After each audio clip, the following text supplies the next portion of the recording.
Si on devait vraiment résumer le stoïcisme en une seule phrase, je choisirais celle d'Épictète qui nous dit de partager les choses, d'un côté ce qu'on peut contrôler et de l'autre côté ce qu'on ne peut pas contrôler.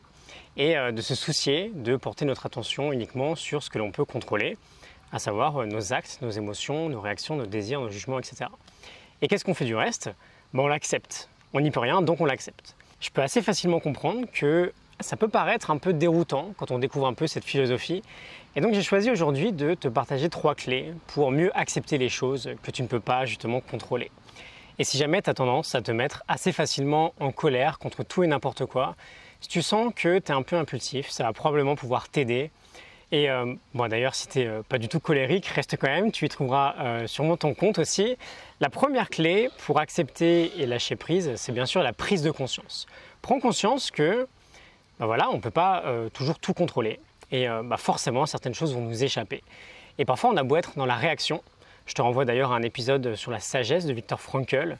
On a tous le pouvoir de choisir notre comportement. On a tous le pouvoir de réagir négativement ou d'adopter un meilleur comportement. Je disais, parfois on a beau être dans la réaction, on a beau être énervé, on en veut peut-être à la terre entière, on accuse les autres, on se morfond. Ça ne changera rien tout ça, si ce n'est qu'on perd du temps, qu'on perd de l'énergie. Et même pire en fait, on passe pour une personne pas très intelligente socialement. Donc première clé, la prise de conscience. Essaye d'observer tes réactions dès que tu es dans une situation où tu ne peux pas contrôler ce qui t'arrive. Tu renverses ton café, tu t'en mets partout. C'est fait de toute façon. Tu auras beau te mettre dans des états pas possibles, ça ne mettra pas tes vêtements dans la machine à laver. Deuxième clé, l'idée de petit à petit devenir capable de se contenter de peu. C'est vrai qu'aujourd'hui on vit plutôt dans une société où c'est l'inverse, c'est la course au toujours plus. Et parfois, tout simplement, on se perd en fait et on s'éloigne potentiellement de l'essentiel. Je ne parle pas de devenir minimaliste, mais quand on apprend à se contenter de moins en moins de choses, et là aussi c'est un peu l'expérience qui parle, ça m'est arrivé de diviser mon salaire par 2 et crois-moi, j'ai dû m'adapter. Il faut peut-être le vivre pour le réaliser, mais voilà, quand on apprend à se contenter de moins, on se recentre sur nous-mêmes et sur ce qui compte vraiment finalement, et on a plus de facilité à accepter du coup ce qu'on ne contrôle pas, parce que c'est tout simplement moins important. Et troisième clé, réaliser que au fond, franchement, dans la plupart des cas, il n'y a rien qui est vraiment très grave, quoi.